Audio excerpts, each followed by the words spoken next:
이미 이름에 그들이 다 같이 한 곳에 모였더니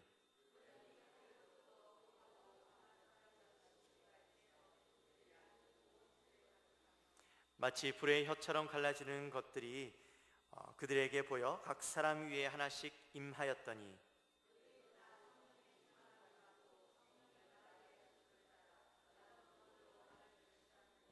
그때 경건한 유대인들이 천하 각국으로부터 와서 예루살렘에 머물러 있더니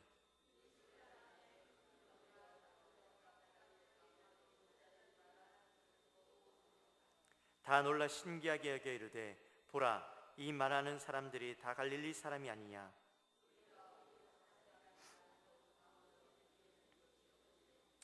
우리는 바데인과 메데인과 엘람인과 또 메사보다미아, 유다와 갑바도기아, 본도와 아시아,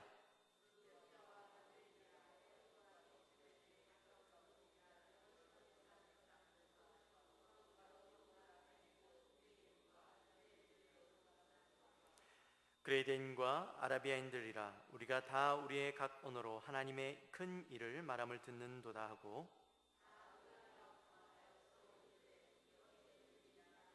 함께 또 어떤 이들은 조롱하여 이르되 그들이 세술에 취하였다 하더라. 아멘. 오늘도 우리 수요 예배 나오신 여러분을 환영하고 또 축복하고 사랑합니다. 아멘. 우리가 지난 시간에는요 예수님의 마지막 모습을 보고 예루살렘으로 돌아온 제자들이 그들이 함께 한 곳에 모여서 기도하는 내용을 가지고 우리 함께 말씀을 나누었습니다. 예수님을 떠나보내고 세상적으로 바라봤을 때는 모든 희망과 소망을 잃어버린 것 같은 그런 생각이 제자들의 마음 가운데 들 수도 있었지만, 그러나 제자들이요 그런 어떤 환경들 가운데 시리에 빠지거나 좌절했던 것이 아니었죠.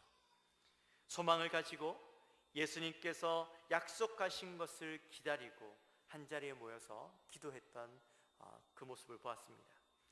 제자들이 감람산에서 내려오는 길 가운데 예수님의 그 흔적들, 수많은 흔적들을 바라보았습니다. 그 자리를 지나면서 예수님의 기억이 떠올랐겠죠. 그러나 실망하지 않고 그들은 내려왔습니다. 그리고 그들은 다락방에 모였습니다. 여러분, 이 다락방이 어떤 다락방이었습니까? 예수님과 함께 마지막 만찬을 하던 그런 그곳이었죠. 예수님께서 기다리라, 성령을 받을 것이다 라고 말씀하셨지만, 사실 그곳에 모였던 사람들은 그 성령이 도대체 무엇인지도 알지 못하였고 그저 예수님의 약속, 그것 하나만 믿고 기다렸습니다. 이것을 우리는 다른 말로 순종이라고 우리가 지난 시간에 함께 말씀을 나눴죠. 그리고 제자들은 마음을 같이 했다라고 말씀드렸습니다. 보통 사람이 모이면 참 마음이 하나가 되기 쉽지 않죠.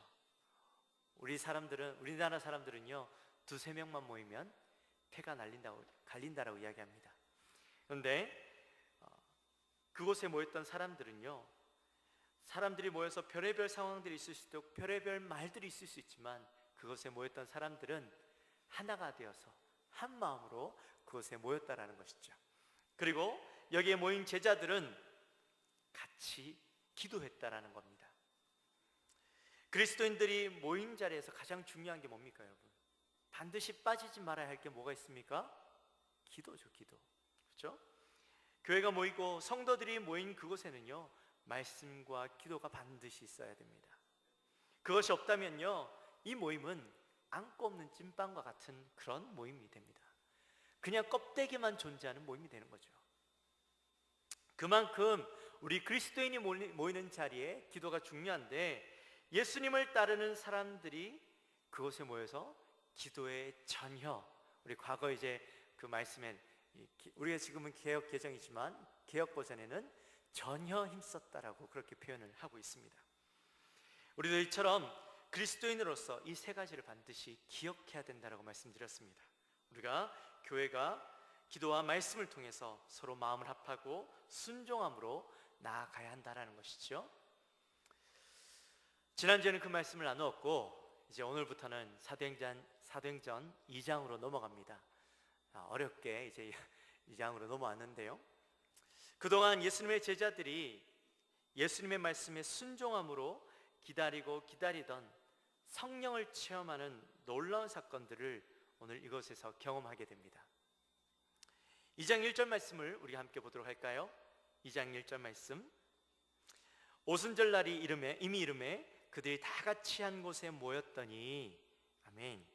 자, 여러분, 그들이 기다리고 함께 기도하고 있던 그때 유대인의 명절 오순절이 이르게 됩니다. 여러분, 오순절이 뭔지 잘 알고 계십니까? 오순절 많이 들어보셨죠? 오순절에 대해서. 자, 오순절은 무엇입니까? 네? 예수님 승천하시고 50일이 된 거예요? 아니죠? 자, 오순절은 사실 많은 분들이 어떻게 알고 계시냐면 성령이 임한 날이라고 알고 있는 분들이 많습니다. 그렇죠? 물론 그 틀린 말은 아닙니다. 틀린 말은 아니지만 사실은 이 오순절의 순수한 의미는 그게 아니죠. 오순절은 5오, 열흘 순, 이렇게 해서 50이라는 뜻이 있습니다. 단순하죠, 그렇죠? 그런데 왜 이렇게 오순절이라고 이름을 지었을까요? 유대인들에게는요, 매우 중요한 절기가 3개가 있었습니다. 이 절기가 되면 반드시 예루살렘 성전으로 찾아왔습니다. 유대인들이요, 멀리 떨어져 있던 유대인들이 이 절기가 되면 이 예루살렘 성전으로 찾아왔는데, 하나는 유월절, 또 다른 하나는 초막절, 그리고 마지막으로는 우리가 오늘 함께 나누고 있는 오순절입니다. 유월절은 여러분들이 아마 다 잘 아시는 바와 같이 유대인들이 400년 동안 애굽의 종으로서 종살이하며 지내다가 이 모세에 의해서 출애굽하게 되어지죠. 그런데 이 출애굽하기까지는요, 수많은 일들이 있었습니다. 모세가 하나님의 부르심에 순종하여서 이제 광야에서 예수님의 그 부르심에 순종하여서 다시 애굽으로 들어가게 되죠. 그리고 애굽으로 들어가서 바로를 만납니다.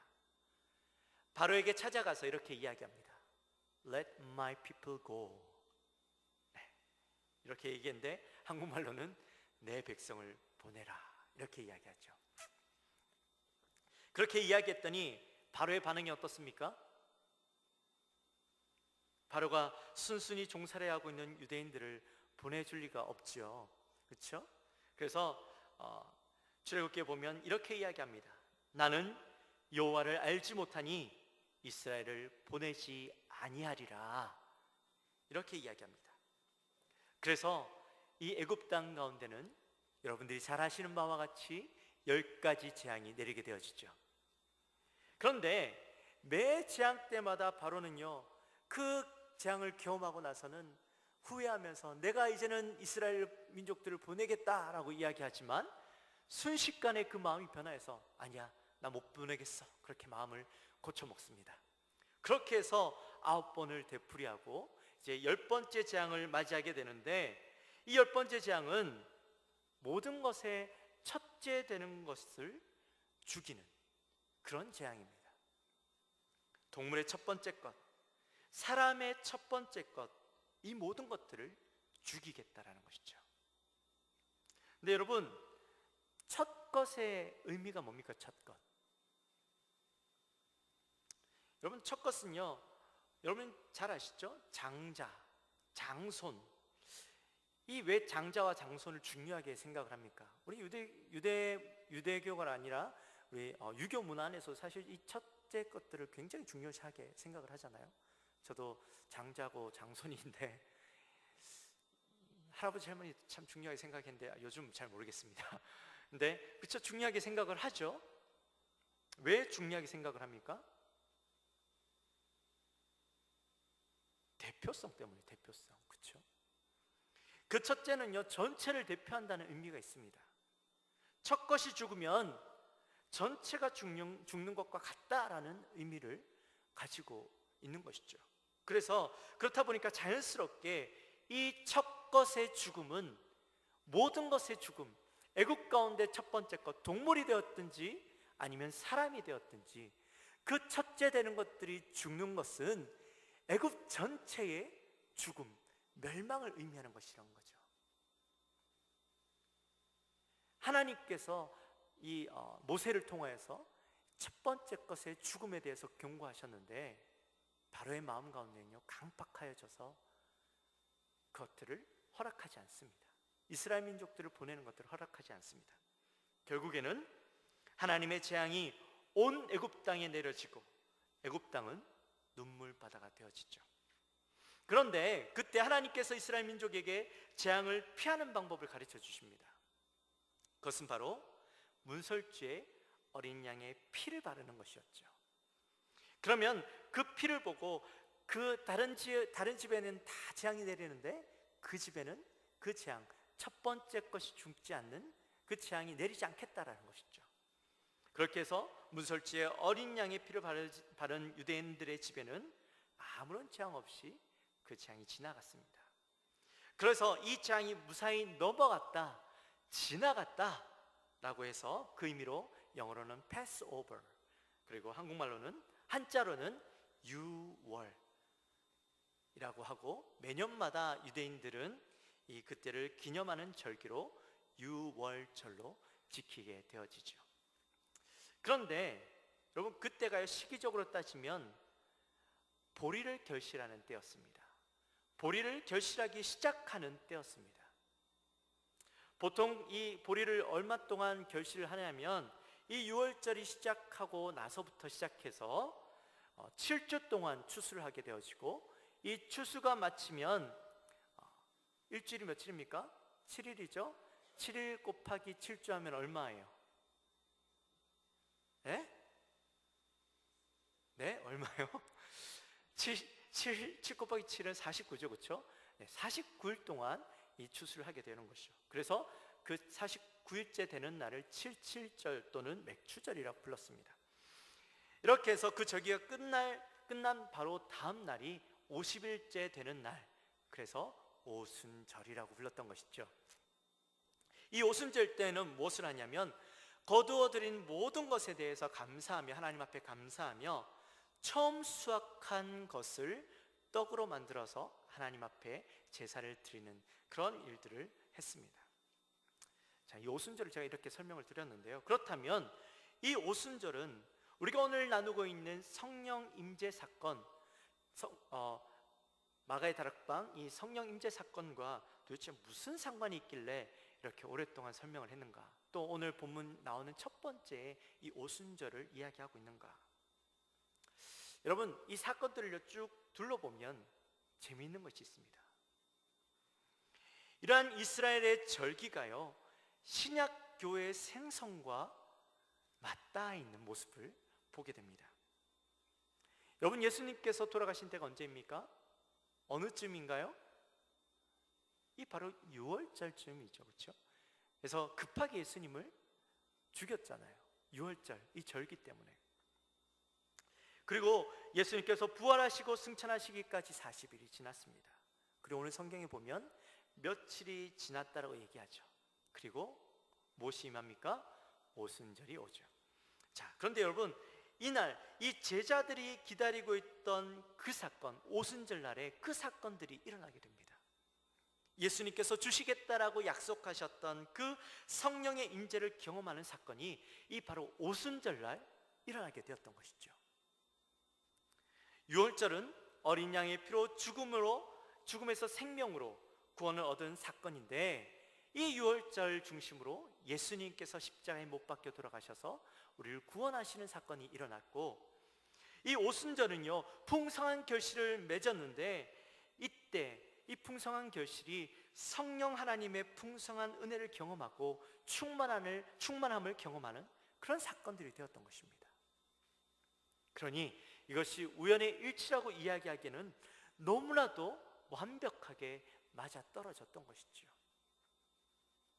구약의 절기와 구원의 역사 또는 신약교회의 탄생이 절묘하게 맞아떨어졌던 것입니다.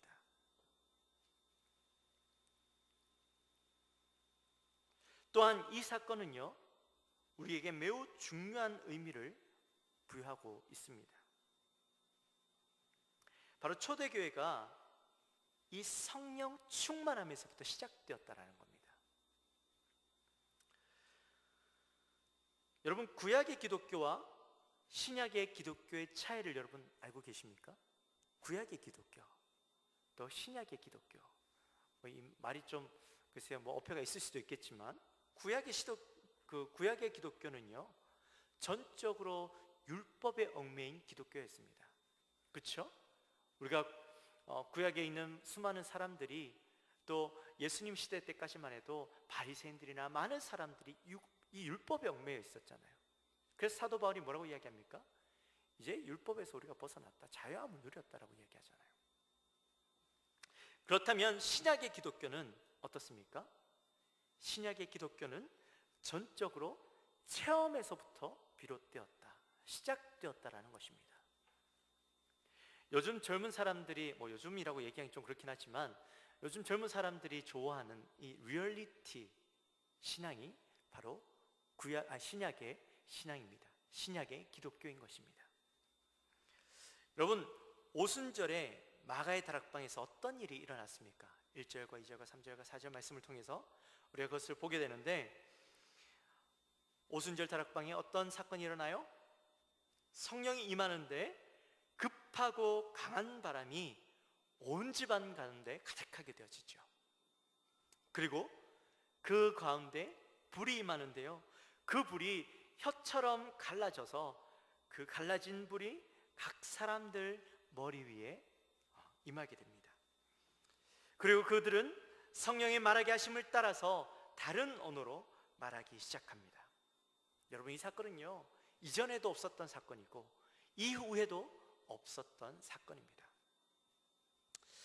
제가 이 말씀을 보면서요 제 마음 가운데 무슨 생각이 들었는지 아십니까? 오늘날에도 이 사건이 일어난다면 얼마나 좋을까, 그런 생각이 들더라고요.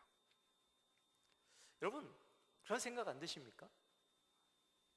성경에서 이야기한 놀라운 성령 체험의 사건이 오늘날에도 일어난다면 아마요 더 많은 사람들이 이 시간들을 사모하게 되고 이것들을 바라보게 될 것입니다. 제 마음 가운데 그런 좀 아쉬움이 들더라고요. 물론 지금도 성령의 역사는 일어납니다. 제가 말씀드린 건 오늘 1절부터 4절까지 일어났던 그 성령 사건과 동일한 사건을 제가 말씀드리는 거예요. 어찌되었든 간에, 근데 이 사건이 교회 태동과 무슨 상관이 있는가? 사실 이 사건은요 예수님께서 그동안 제자들에게 수없이 말씀하셨던 하나님 나라를 경험하는 사건이라는 거죠. 그리고 성령의 도우심으로 그동안 그들이 깨닫지 못했던, 제가 1장에서부터 계속 말씀드렸잖아요. 제자들이 깨닫지 못했다라고 말씀드렸잖아요. 그런데 이 사건을 통하여서 이 하나님께서, 예수님께서 말씀하셨던 그 말의 의미를 이제서야 깨닫게 되어지는 놀라운 사건이 계기가 되었던 것입니다. 그리고 이 사건을 통해서 예수님의 제자들은요 그들의 사명을 깨닫게 되어졌던 것이죠. 그전에는 전혀 이해하지 못했던 하나님 나라를 경험하고 예수님께서 명령하신 너희가 이제는 땅 끝까지 이르러 내 증인이 될 것이다 라고 말했던 그 말의 의미를 이 사건, 성령 체험 사건을 통해서 깨닫게 되어졌던 것이죠. 그리고 그 삶을 살아가게 되어지는 중요한 계기가 되어집니다. 그래서 성령의 역사가 이 교회와 뗄래야 뗄 수 없는 그런 관계가 되어졌다는 겁니다. 그러므로 오늘날에도 이 사건이 중요하게 여겨지는 것이죠. 지금도 우리가 섬기고 있는 이 교회에서 성령의 역사는요 뗄래야 뗄 수 없는 관계가 되는 겁니다. 교회 안에서 말씀과 기도로 성령 충만한 삶을 강조하는 이유가 바로 여기에 있는 것이죠. 우리 교회 안에서 성령의 역사가 없으면, 성령의 체험이 없으면 교회는요 소망을 잃어버리는 겁니다. 물론 그 성령의 역사가 아까 처음 말씀드린 것과 같이 우리가 오늘 본문에서 일어났던 그 사건들이 그대로 일어나야 한다는 것은 아닙니다. 포괄적인 성령의 역사를 말씀드리는 겁니다. 성령의 역사의 방법이 꼭 우리가 방언, 다른 말로 해야 되는 것, 또 성령의 바람으로 우리 가운데 일어나야 된다는 것, 불이 임해야 된다는 것을 이야기하는 것이 아니죠. 성령의 역사가 일어나야 된다는 것, 그것을 이야기합니다. 물론 이 방언들이나 이런 어떤 역사들에 대해서 매우 좁은 의미로 받아들이고 있는 교단들이 있기도 합니다. 뭐 여러분들이 잘 아시겠지만 순복음 같은 교단들은 이 성령의 역사에 대해서는 굉장히 좀 폭 좁게 이해를 하고 있죠. 반드시 이 방언을 해야지 구원받은 증거가 되는 것이다, 또는 성령 체험의 기준이 되어진다라고 이야기하기도 합니다. 그러나 그런 것은 잘못된 이야기죠. 성령의 역사는 다양한 방법으로, 은사를 다양한 방법으로 우리는 체험할 수 있습니다. 그러나 중요한 것은 이러한 역사들이 우리 교회 가운데 반드시 있어야 한다는 것이죠. 또한 우리의 마음 가운데 그 성령의 역사를 사모해야 한다는 것입니다. 우리가 성령의 역사를 잘 이해해야 됩니다. 사실 이 오순절 마가의 다락방 사건을 바라보는 견해도요, 신학자들마다 참 다양합니다. 사실은 이 오순절 다락방 사건이 매우 어려운 부분들이거든요. 난해한 부분들입니다. 이 사건을 그대로 받아들일 것인가, 오늘날에도 이 사건이 왜 그대로 일어나지 않는가, 여기에 대해서 신학자들도요, 이 정답을 못 내리고 있습니다. 급하고 강한 바람 같은 소리가 여러분 경험해 보셨습니까? 우리 중에 아무도 그것들을 경험한 사람이 없잖아요. 불의 혀처럼 갈라져서 각 사람에게 임하는 모습 보신 적 있습니까? 사실 저는요, 이걸 보기는 봤어요. 그림 속에서 봤습니다. 실제로는 본 적이 없잖아요. 그렇죠? 그렇다면 이 사건들을 우리는 어떻게 받아들일 것인가? 여기에서 신학자들이 참 고민하고 있죠. 방언의 내용도 그렇습니다. 방언에 두 가지 방언이 있다고 우리가 흔히 얘기하죠. 영혼 방언과 우리가 흔히 얘기하는 외국어, 이 두 가지 방언이 있다고 이야기하는데, 이 영혼 방언은 성령으로 말미암는 기도를 이야기합니다. 우리가 흔히 이 말을 이해할 수 없는 성령의 언어로 이해를 하는데, 오늘 많은 분들이 방언하시는 분들이 바로 이 영혼 방언을 하시는 것이죠. 그런데 이 방언이 옳은 것인가 아닌가에 대한 논란도 여전히 남아 있습니다. 또 오늘 본문에 나와 있는 것처럼 다른 언어, 즉 외국어로 하는 방언, 이것이 옳은 것인가, 이것만 옳은 것인가에 대한 논란도 여전히 있죠. 물론 이제 성경에 나와 있는 오순절 때 어떤 방언이 있었는가에 대해서는 이미 하나로 모아져 있습니다. 성경에서 이야기하는 그대로 외국어를 했을 것이다 라고 신학자들은 동의하고 있죠. 그러나 왜 오늘날에는 이러한 일들이 일어나지 않는가, 왜 이런 일들을 경험하기 힘든가 라는 질문에는 여전히 의문이 있습니다. 어찌됐든 여기에 대해서 우리가 일반적으로 이야기할 때는 이렇게 많이 알려져 있는데, 그때 상황과 이 방언에 대해서요, 그때 상황과 지금 상황이 다르고, 초기에는 복음이 빨리 증거되어져야 되는 어떤 급박성 때문에 하나님께서 성령을 통하여서 이 외국어를 하게 하셨을 것이다. 그러나 오늘날에는 우리가 영혼 방언을 하는 이유는 이제는 더 이상 많은 언어들로 이미 많이 알려졌기 때문에 이제는 성령을 통하여서 하는 기도와 찬양을 하는 그 방언을 위해서 이제 영혼 방언이 생겼다, 그렇게 이야기하기도 합니다. 그러나 거기에 대한 정답이 아직은 없죠. 또 우리 앞에서 우리가 말씀드렸던 그 성령 강림 사건에 일어났던 강한 바람과 불에 대해서도 성경은 이렇게 많은 신학자들이 이렇게 이야기합니다.